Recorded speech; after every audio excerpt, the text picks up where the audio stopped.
मिठू तोते के घोंसले से हर रोज भोजन चोरी हो जाता था। मिठू तोता बहुत परेशान था। मैं सारा दिन बहुत मेहनत से भोजन इकट्ठा करता हूँ। उस चोर ने भी मेरा घोंसला देख लिया है, जो हर रोज मेरा भोजन चुरा कर ले जाता है। मगर अब मैं ऐसा नहीं होने दूंगा। मिठू तोता बुलबुल के पास जाता है। बुलबुल, मुझे कोई ऐसी दवा दो जिससे पेट में दर्द हो। बुलबुल हंसने लग जाती है। पेट में दर्द रोकने की दवा तो सब लेने आते हैं, मगर मिठू तुम पेट में दर्द करने की दवा लेने आए हो। मैं तंग आ गया हूँ उस चोर से। एक दिन नहीं बल्कि हर रोज मेरा भोजन चोरी हो जाता है। कालू, वो मोटी चोंच वाला ऐसे सोता है जैसे मरा हुआ हो। मैं निश्चिंत होकर उसका भोजन खाती हूँ और उसे पता ही नहीं चलता। गोरी, जिस दिन पकड़ी गई वो अपनी तेज चोंच से मार मार कर तुम्हारे पंख तोड़ देगा। कालू जी, ऐसा कुछ नहीं होने वाला। जितना भी शोर हो वो नहीं उठने वाला। आज रात मिठू तोते ने भी अपना जाल बिछा दिया था। मिठू तोते ने पके हुए आम पर बुलबुल से लाई हुई दवा लगा दी थी। अब जो भी ये आम खाएगा सारी जिंदगी याद रखेगा कि किसी के घोंसले से भोजन चोरी नहीं करते। मिठू तोता झूठ मूठ की आंखें बंद करके सो जाता है। गौरी का भी काली जरूर थी, मगर चांदनी रात में वो दूर से ही नजर आ रही थी। मोटी चोंच वाला कैसे सोया हुआ है। कितना बुरा लगता है जब ये ऐसे बंदर की तरह मुंह खोल कर सोता है। आज तो पका हुआ आम लाया है मोटी चोंच वाला। मिठू तोता भी एक आंख खोलकर गोरी कवी को देख लेता है। गोरी कवी भी मजे मजे से मिठू का आम खा लेती है। मेरा पेट तो भर गया, अब घर जाकर आराम से सोती हूँ। आराम से? आज तो तू सोने वाली नहीं है काली कव्वी, आज आएगा तुझे मजा। गौरी कवी घर पहुँची ही थी कि उसके पेट में दर्द शुरू हो जाता है। आम तो मीठा था, पर मेरे पेट में दर्द क्यों शुरू हो गई। आहिस्ता आहिस्ता गौरी कवी का पेट का दर्द तो बढ़ने लगता है और वो रोने लगती है। हाय हाय, मैं मर गई। कालू कालू उठो, देखो मैं मर रही हूँ। कालू कौवा भी उठ जाता है। आज कहाँ गई थी और क्या खा कर आई हो? उस मोटी चोंच वाले तोते के घोंसले से पका हुआ आम खा कर आई हो। न जाने आम खाने के बाद क्या हुआ। मेरा दिल घबरा रहा है और पेट में भी दर्द हो रहा है। कालू जी, पेट में बहुत दर्द है। गौरी कवी तो पेट दर्द से उछलने लगती है। जब मैं मर जाऊंगी तो फिर निकलोगे घर से? जाओ कुछ करो, वरना मैं मर जाऊंगी। कालू कुछ करो। अब तुम ही बताओ कि मैं क्या करूं? चिड़िया के पास जाओ और पेट दर्द की दवा पूछ कर आओ। कालू कौवा अपने घर से निकलता है और चिड़िया के दरवाजे पर दस्तक देता है। चिड़िया चिड़िया, जल्दी दरवाजा खोलो। रानो चिड़िया जल्दी से बाहर आती है। क्या हुआ कालू भैया, आप इतने घबराए हुए क्यों हो? गोरी के पेट में बहुत दर्द है, क्या तुम्हारे पास पेट दर्द की दवा है? नहीं कालू भैया, मेरे पास तो पेट दर्द की दवा नहीं है, मगर गौरी बहन ने खाया क्या है? गोरी ने पका हुआ आम खाया है। आम खाने से तो पेट में दर्द नहीं होता। अगली सुबह भी हो जाती है, मगर गौरी कवी तो पेट के दर्द से मर रही थी। गौरी कवी अपने घर के बाहर बैठी हुई थी। कभी वो इधर जाती तो कभी उधर। तभी कालू कौवा भी वहाँ आ जाता है। नहीं है, चिड़िया के पास भी पेट दर्द की दवा नहीं है और बुलबुल भी घर पर नहीं है। तो क्या मैं मर जाऊंगी? गोरी, अब तोते को ही सच बताना होगा। तोता ही बताएगा उस आम में ऐसी क्या बात थी जिसे खाते ही तुम्हारे पेट में दर्द शुरू हो गया। कालू, जाओ एक बार उस मोटी चोंच वाले से पूछ कर आओ।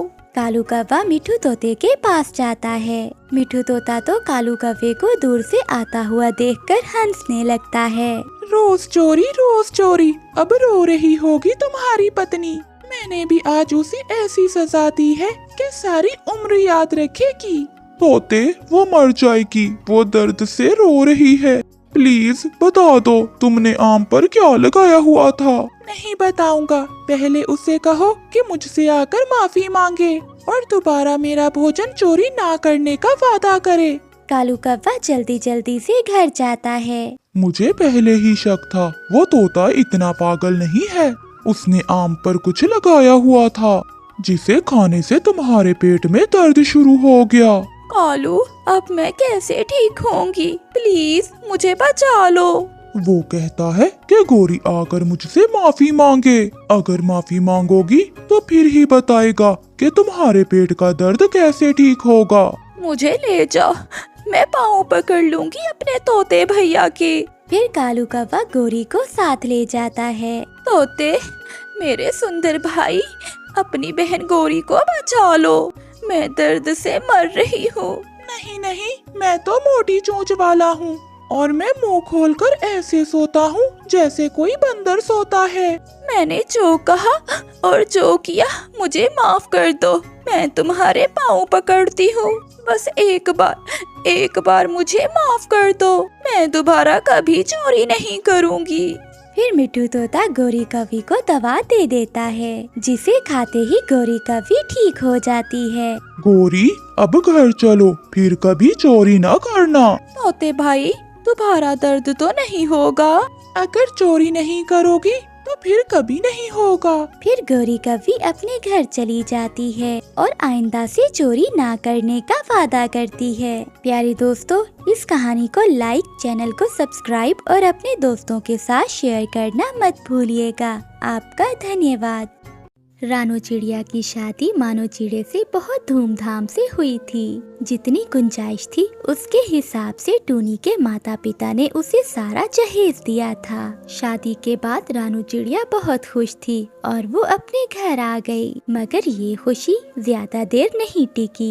एक दिन रानो चिड़िया सो रही थी कि उसकी सास आ जाती है। अरे वाह रे महारानी, देखो कैसे आराम फरमा रही है। उठो, तेरे मायके में सारे देर तक सोते होंगे।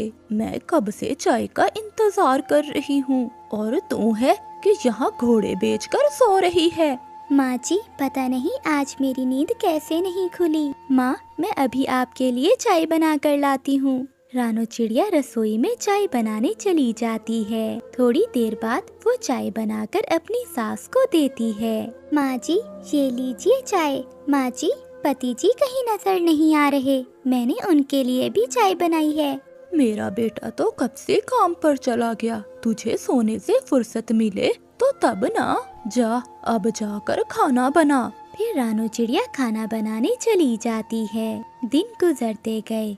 दिन गुजरने के साथ साथ रानो के पति और उसकी सास का व्यवहार रानो के साथ बहुत बुरा हो गया था। माँ, तूने तो कहा था मेरी पत्नी दहेज में कार लाएगी। मैंने तो बस इसलिए शादी की थी। हाँ बेटा, मेरी तो किस्मत ही खराब थी जो इस मनहूस चिड़िया से तेरी शादी कर दी। वो माँ बेटा बातें कर रहे थे कि तभी रानो चिड़िया वहाँ आ जाती है। माँ जी, मैं घर के सारे काम करती हूँ और आपको भी खुश रखती हूँ, मगर आप फिर भी मुझे मनहूस बोल रही हैं। तमीज से बात करो मेरी माँ से। पति जी, मैं तमीज से ही बात कर रही हूँ। बेटा, अभी तूने इसकी जुबान देखी कहाँ है। तू जा, तू मायके जा, मेरे बेटे के लिए कार लेकर आ। जब तक तू अपनी माँ से नई कार नहीं लेकर आएगी, इस घर में ना आना। माँ जी, मेरी माँ ने सब कुछ तो दिया है और अब ये कार, मेरी माँ कार कहाँ से लाएंगी? चुप कर जा, निकल जा यहाँ से। मेरे लिए कार लेकर आओगी तो घर में आना। रानो चिड़िया अपनी माँ के घर चली जाती है। जब रानो चिड़िया अपनी माँ के घर जाती है तो दरवाजे पर ताला लगा हुआ था। पड़ोसन गोरी कौवी चिड़िया के पास आती है। गोरी बहन, मेरी माँ कहाँ है? चिड़िया, जिस दिन तुम्हारी शादी हुई थी उससे अगले दिन ही तुम्हारी माँ मर गई थी। रानो चिड़िया रोने लगती है। माँ, तू भी मुझे छोड़कर चली गई और ससुराल वालों ने भी मुझे घर से निकाल दिया। अब मैं कहाँ जाऊंगी? ये लो रानो, अपनी माँ के घर की चाबियाँ। अगर तुम चाहो तो अपनी माँ के घर रह सकती हो। रानो चिड़िया दरवाजा खोलकर अंदर चली जाती है। वो सारी रात अपनी माँ को याद करती रहती है। ऐसे पति और ससुराल से अच्छा है कि मैं अपने माँ के घर में ही रह लूं। ना ही पति प्यार करता है और ना ही सासू माँ जीने देती है। फिर रानो चिड़िया अपनी माँ के घर ही रहने लगती है। 10 दिन गुजर जाते हैं। हाँ, 10 दिन बीत गए मगर रानू अभी तक लौट कर नहीं आई। बेटा, मैंने तो सोचा था कि वो डर जाएगी और हमारी बात मानकर कार ले आएगी, मगर वो तो वापस ही नहीं आई। एक दिन रानू की सास सीढ़ी से गिर जाती है और उसकी पसली टूट जाती है। बेटा, बेटा मानो, मैं अब तेरे लिए कैसे खाना बनाऊंगी? लगता है मुझे बहू से बुरा व्यवहार करने की सजा मिली है। जाओ बेटा, बहू को घर ले आओ। माँ, न जाने वो अब मेरे साथ आए या ना। जाओ बेटा, पता करो कि बहू रानी कहाँ है। फिर रानू चिड़िया का पति जाता है। मेरी माँ मर गई। मेरी माँ मेरा दहेज का सामान बनाते बनाते मर गई ताकि मैं अपने ससुराल में खुश रहूं। मगर मेरी माँ क्या जानती थी कि मेरे ससुराल वालों को तो कार चाहिए। रानो, जो हो गया उसे भूल जाओ। अब तुम मेरे साथ चलो, तुम्हें माँ बुला रही है। नहीं पति जी, मैं यहाँ खुश हूँ, मुझे माफ कर दें, मैं आपके साथ नहीं जाऊंगी। रानू का पति घर जाकर अपनी माँ को सब बताता है। माँ, उसकी माँ मर गई है, अब वो यहाँ आने को राजी नहीं है। उसने मेरी बात नहीं मानी। हाँ बेटा, गया समय कभी लौट कर नहीं आता। सोने जैसी बहू की कदर ही नहीं की हमने और अब सारी जिंदगी पछताना ही पड़ेगा। प्यारे दोस्तों, इस कहानी को लाइक, चैनल को सब्सक्राइब और अपने दोस्तों के साथ शेयर करना मत भूलिएगा। आपका धन्यवाद। बहुत समय पहले किसी जंगल में एक बहुत पुराना पीपल का पेड़ था। उस पेड़ पर लंबे बालों वाली कवि भूतनी रहती थी जो पक्षियों की हर इच्छा पूरी किया करती थी। ए पीपल की भूतनी, मेरी सास बहुत बुरी है, वो हमेशा मुझसे लड़ती रहती है। तुम कुछ ऐसा करो कि उसकी आवाज ही बंद हो जाए। अच्छा ठीक है, मगर वो कवि भूतनी बहुत बुरी थी। वो इच्छा तो पूरी किया करती थी, लेकिन इच्छा पूरी होने के बाद इच्छा मांगने वाले को पछताना पड़ता था। हे ऊपर वाले, मैंने तो उस भूतनी से कहा था कि मेरी सास का कुछ करे, मगर उल्टा ही उस भूतनी ने मुझे बहरा कर दिया। हाँ हाँ। इसीलिए जंगल के पक्षियों ने उस भूतनी से मांगना बंद कर दिया था। कोई भी घने जंगल में बड़े पेड़ के पास नहीं जाता था और वो कभी भूतनी पेड़ छोड़कर जा नहीं सकती थी और कोई पक्षी उसके पास नहीं जाना चाहता था। इसीलिए पीपल की भूतनी अब अकेले रहने लगी। कोई पक्षी भी मेरे पास नहीं आता। ऐसे ही काफी अरसा बीत गया और सभी पक्षी पीपल की भूतनी को भूल गए। एक दिन काली भूतनी ने चूहे से कहा, अरे ओ चूहे, लगता है पक्षी मेरे बारे में भूल गए हैं। इसीलिए तुम अभी जाओ और जाकर पक्षियों को बताओ कि मैं कैसे उनकी इच्छा पूरी कर सकती हूँ।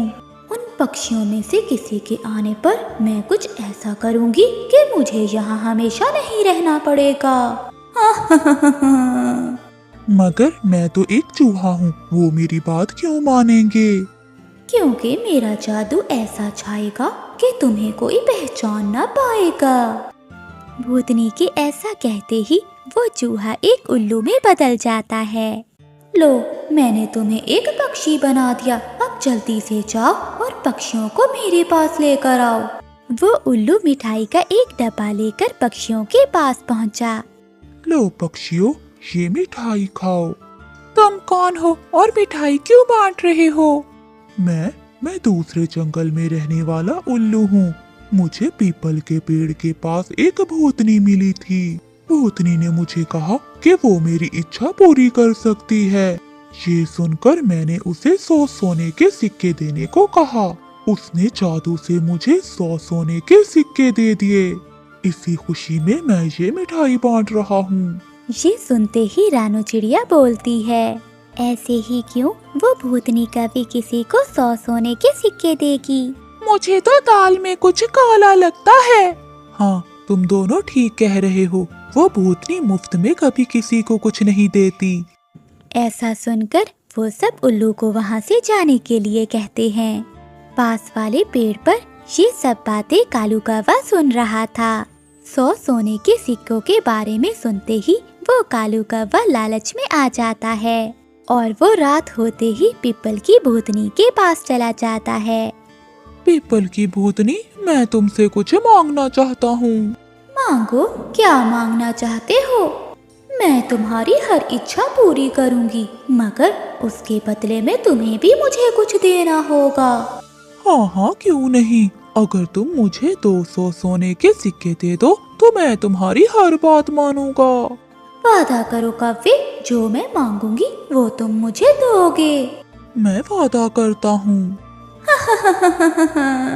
कालू की इच्छा को तराजू में तोल, मिल जाए इसे मुंह बोले बोल। काली भूतनी के ऐसा कहते ही कालू कव्वे को एक थैली मिलती है जिसमें 200 सोने के सिक्के थे। सोने के सिक्के देखकर कालू कव्वा बहुत खुश हुआ। अब तुम अपना वादा पूरा करो। हाँ हाँ, बताओ क्या चाहिए तुम्हें। मुझे तुम्हारा शरीर चाहिए। क्या क्या तुम मुझे खाना चाहती हो? नहीं नहीं, मैं तुम्हारे शरीर पर कब्जा करना चाहती हूँ। नहीं नहीं, मैं तुम्हें अपना शरीर नहीं दे सकता। अब तुम कुछ नहीं कर सकते कालू कव्वे, तुमने मुझसे वादा किया था और मुझसे किया वादा तुम चाहकर भी नहीं तोड़ सकते। ऐसा कहते हुए काली भूतनी ने एक मंत्र पढ़ा। 200 साल इस पेड़ में मैं रही हूँ, अब इस पेड़ से मैं जाऊंगी और अपने जाने के बाद कालू कव्वे को इस पेड़ का भूत बनाऊंगी। भूतनी के ऐसा कहते ही भूतनी की आत्मा कालू कव्वे में चली गई और कालू कव्वे की आत्मा काली भूतनी में चली गई। इस तरह कालू कव्वा उस पेड़ का भूत बन जाता है। ये तुमने क्या किया? अब तुम इस पेड़ के भूत बन गए हो और हमेशा इस पेड़ के साथ बंधे रहोगे। हा हा हा। जिसके बाद वो काली भूतनी वहाँ से चली गई और अपनी लालच की वजह से उस पेड़ का बना भूत कालू कव्वा बहुत पछता रहा था और बहुत जोर जोर से रोने लगा। प्यारे दोस्तों, इस कहानी से हमें ये सीख मिलती है, हमें कभी भी लालच नहीं करनी चाहिए। किसी से कोई वादा करने से पहले हमें अच्छे से सोच विचार कर लेना चाहिए।